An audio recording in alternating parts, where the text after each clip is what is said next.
এই ভিডিওটা কিছুদিন আগের ভিডিও, শিবরাত্রির দিনের। যাই হোক, আমার বোন পড়ার সূত্রে তেহট্ট এখানে গিয়ে থাকে। যাই হোক, ওকে আমি দিতে গেছিলাম। তো দেখো, আমি ফার্স্ট টাইম এদিকে এসেছি, তো আমার খুব ভালো লাগছে। আর নদীতে এত ভিড় ছিল, কি বলবো। আগের একটা নৌকা আমি ছেড়ে দিয়েছি, তো দেখো পরে নৌকাটা চেপেছি, এত ভিড়। তো এত ভিড় আমি দেখে আমি কিছু মানুষকে আমি জিজ্ঞাসা করলাম যে আজকে এরা সব কোথায় যাচ্ছে জল ঢালতে।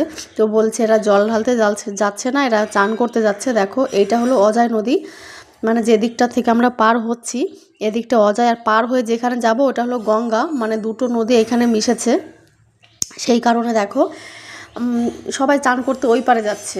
তো এত ভিড় নদীতে। আর একটা দেখো জাহাজ আসছে কলকাতা থেকে, তো সবাই দেখে এত চেঁচামেচি করছে। জাহাজটা ছিল অপূর্ব সুন্দর, অনেক বড়, তো খুব ভালো লাগছিল দেখে। সবাই এত চেঁচামেচি করছে, কি বলবো। আর দেখো সবাই হা করে তাকিয়ে আছে জাহাজটাকে দেখে। আর আমি তো এই প্রথমবার দেখলাম, আমার অসাধারণ লেগেছে, খুব ভালো লেগেছে।